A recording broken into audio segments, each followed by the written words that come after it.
Hey, it's Alberto Lombardi. Today we will take a look at Still Loving You from the Scorpions. Why is this intro so simple, yet so iconic and compelling? I will show you how to play all the main parts from the song, but also take a look at why they're so magical. The arpeggio is very simple, but play with some odd fingering choices. And the lead guitar theme, it really sounds out of tempo in a specific spot. Also, there's two guitars playing the arpeggio, but they don't match rhythmically. And what's with the key of the original recording? Is it G sharp minor or G minor?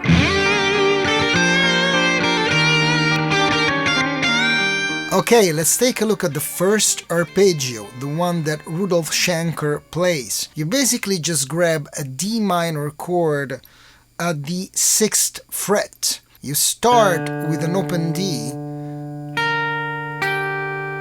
and then just arpeggiate reverse starting from the first string to the second and the third, like this. And this is going to be our pattern. Then you just fret with your pinky at the 8th fret an F here, and that's going to be your second bass.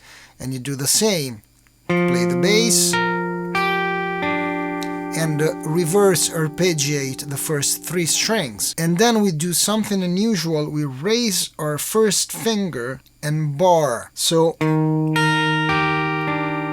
our last chord will be an E flat major 7th with a bar with the first finger. So basically we never released until now these 2 fingers. And we have all together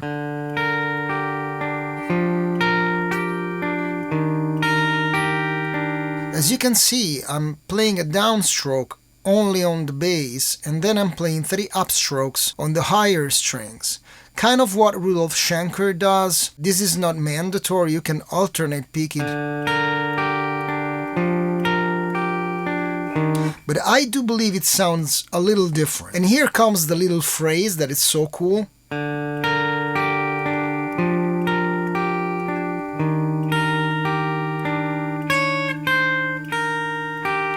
You basically use your pinky to do most of the work because it's the only finger that you have free. So you play a D flat on the 9th fret, move the pinky to the 8th fret and play a C.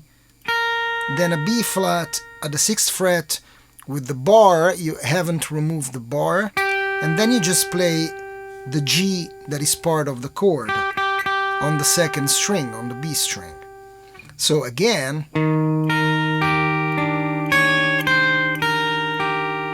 also in this case you can play everything with an upstroke or alternate pick, is up to you. Here comes something really interesting. After you play the little phrase, you use the pinky to play a little double stop, a little power chord on the A and the D string. It's basically this chord, which is an E flat major 7, but we play it differently. This is great, and it's one of the things that I really love about this arpeggio. It does kind of twist your fingers, but at the same time it gives you a lot of resonance, and the arpeggio is not stopped by the movement that you would have to do if you play it like this.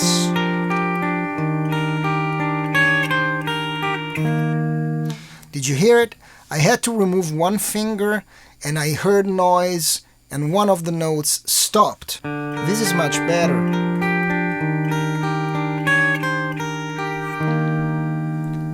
Can you hear all the notes ringing? Hey, if you enjoy this, please give this video a thumbs up and subscribe to the channel. So we play this little double stop and then just arpeggiate.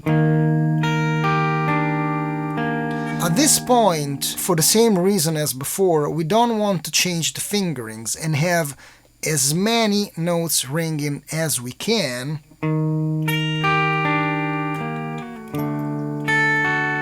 So instead of changing to this D7 shape, we keep it reversed. We just keep these 2 fingers reversed. So what we do is just we slide down everything 1 fret.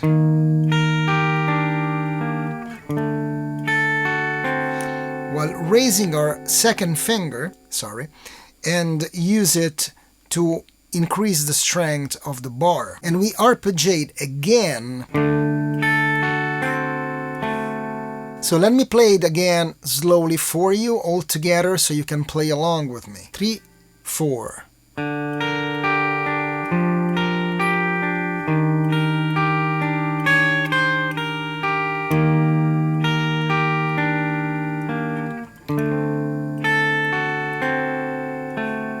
A couple more interesting things about how Rudolf Schenker plays this. He starts with the 5th in the bass,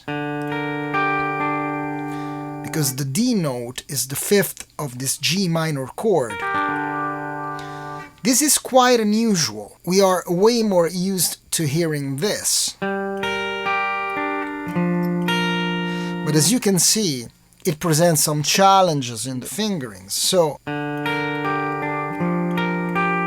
this solves the problem, but at the same time it creates an interesting bass line, which is not, but is a more interesting.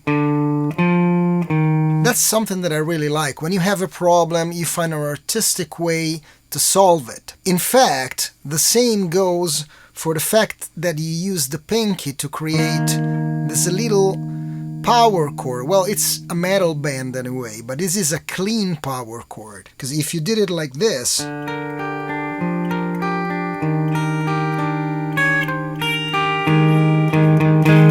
you really risk playing that A flat. So this solves the problem and it adds personality. Now that arpeggio is repeated and Matthias Jabs, the other guitar player, kicks in with a different arpeggio, with a different motion. Instead of going downwards, as Rudolf Schenker is doing, it goes upwards, creating a very interesting rhythmic pattern between the two guitars. I will tell you why I think they did it in a bit, but let's first learn the arpeggio. So you start at the 3rd fret with a G minor position, but be sure to bar 4 strings from the E to the D string, because you will need this F. So you start with a G minor shape and just arpeggiate your way up from the D string to the E string, like this.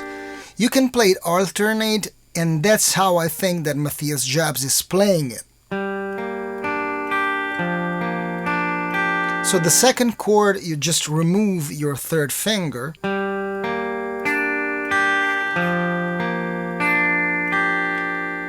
and just repeat the same figure. The 3rd chord, you just add an E flat with your pinky on the A string at the 6th fret, so it goes.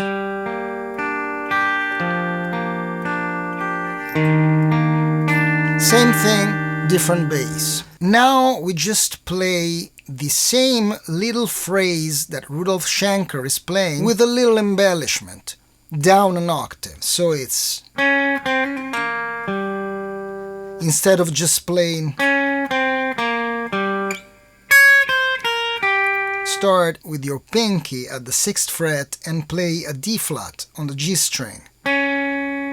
Then a C at the 5th fret with a 3rd finger, and then a series of hammer-on and pull-offs. Hammer, pull, pull.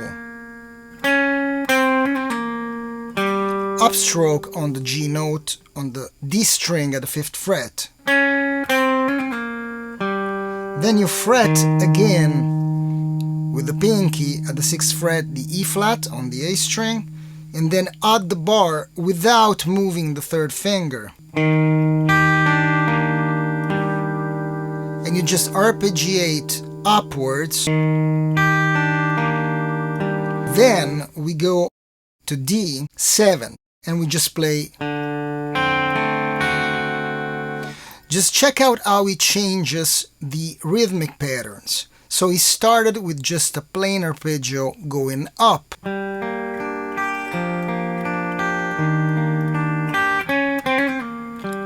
Here it changes to,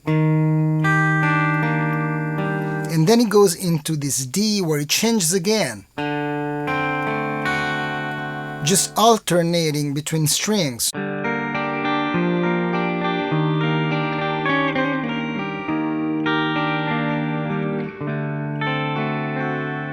What I believe is really interesting is that they decided to go with the different rhythmic patterns between the two guitars. It was either instinctive and they liked the sound, or they tried to play the same thing, the same movement, like. But I think, my guess, is that it sounded a little cheesy. So one moves downwards and the other moves upwards, creates a more interesting movement and pattern that is less obvious, far more interesting sound-wise. Let's say a supercharged metal 12-string guitar. It was probably their Hotel California moment. I can actually see them in the studio discussing about this. And speaking of studio, if you try and play over the original record, it sounds like the key is completely off. It's right in the middle between G and G sharp. Well, I will tell you why, but first let's just move on and learn all the parts. Now the verse kicks in with the beautiful vocals from Klaus Meine, and then they go again into the arpeggio. But while Rudolf Schenker plays the arpeggio, Matthias Jabs is playing a very nice guitar line, and he starts by sliding with the third finger from F to G on the D string, like this. Then he plays these three notes on the G string, and it's all alternate picked, so like this. So as you can see, we moved away from the classic pentatonic shape and we went into this scale over here, which is G minor Aeolian scale or natural minor. Hey, if you don't know about the Aeolian scale and the modes in general, you're struggling to use them, but also want to be a better improviser, understand keys, key changes, major scales, and even perfect your understanding of pentatonics, you should definitely check out my course on improvisation. Being a great improviser and knowing the fretboard well will increase your ability to write your own music and licks, and also make music more enjoyable. Go check it out, I'm running a promotion right now. Click the link in the description or lessons.albertolombardi.com. We were here, so we start with the slide, play these three notes, and then we have a pull off. So we pick a G string at the 3rd fret, pull off, and pick again. So then first finger on the G string, pinky on the D string at the 5th fret, again an A at the 2nd fret, hammer on with the 2nd finger, and then pick again an A note with the 1st finger at G string. The part that comes now is all picked, and actually pretty heavily. You go from a very light touch to a stronger one, a heavier one.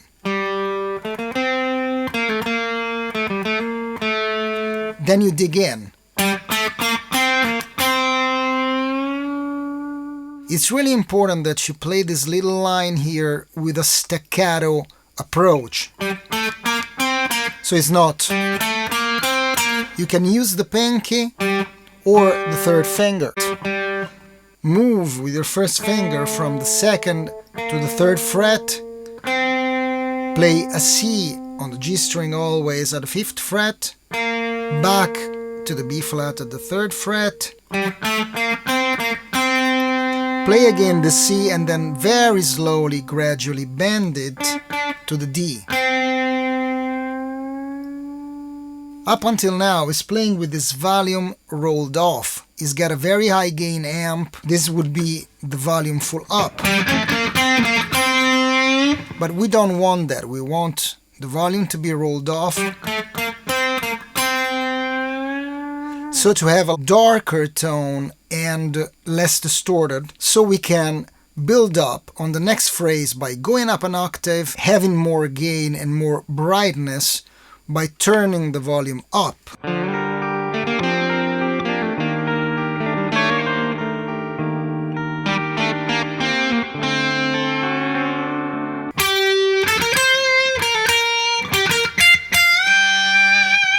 You basically play the same opening. You start at 10th fret on the G string, 3rd finger, and slide to the 12. So you play F, G.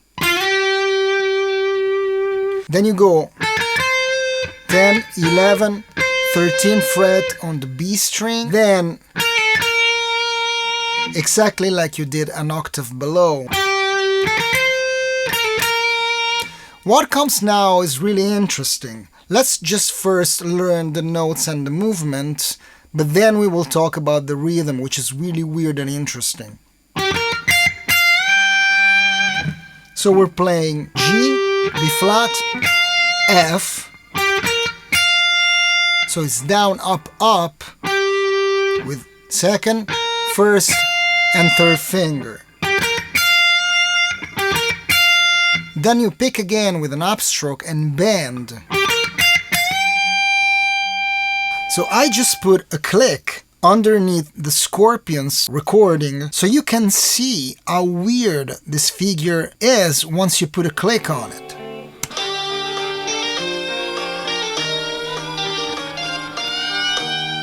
It's 2 triplets. That's really unlikely that a metal guitar guy just plays a figure like that.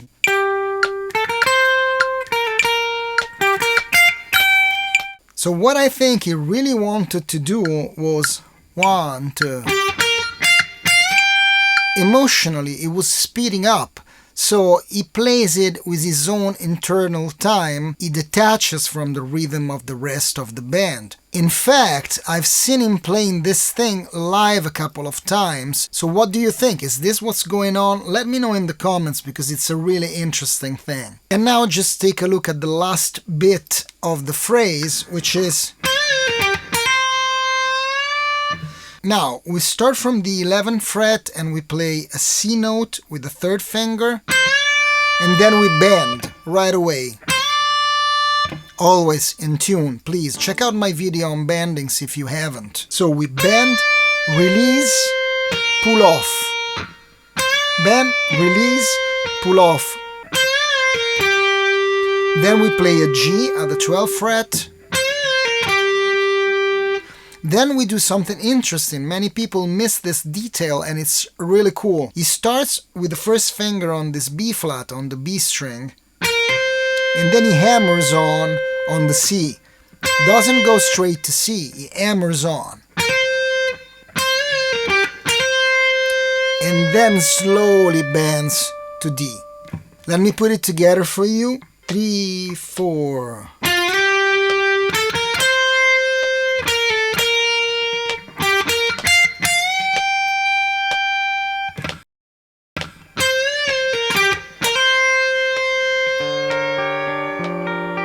Let's take a quick look at the verse because it gives us the chance to see again how the 2 parts are really well worked out.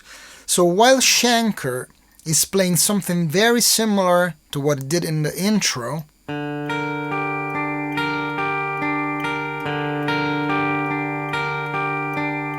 Japs, with the other guitar, is playing something completely new.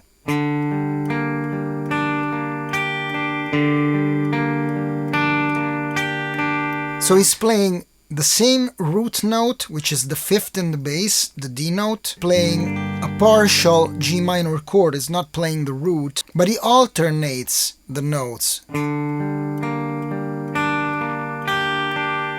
When we move to the next chord, Shenker grabs an A major triad at the 9th fret. He starts on the G string. For the first time around, then he plays a 3rd, a 1st inversion, so a 3rd in the bass, but the pattern remains the same, then just moves the same position down and plays a natural, classic D chord. But when it goes to the A major, Jebs does something very interesting. He skips the first note because Shenker is not playing the bass. So he doesn't want to play a low note that could be mistaken for the bass. It just avoids playing entirely on the first beat, so it goes with a pause. 3, 4, 1. 1. This creates some more movement. One little extra detail that I want to tell you is that in the verse, they go from G minor to A major, and that is a secondary dominant. The A major is a secondary dominant, which is a really cool and unusual thing in modern music. Again, if you want to learn how these things work, go check out my course. So why is the key so weird in the original recording? Well, us old people that used to work in studios and use tape know that when you're recording to tape, as the Scorpions did, once you got a great performance, you stick with it. And that's what they did. They probably had a great take in G minor, but it was a little too slow when they heard the playback.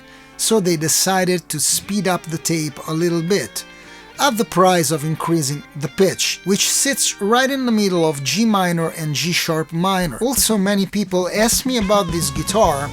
It's a B&G Helena, and it's made by my friends at B&G in Israel. Like, subscribe, ring the bell. Alberto Lombardi. Ciao!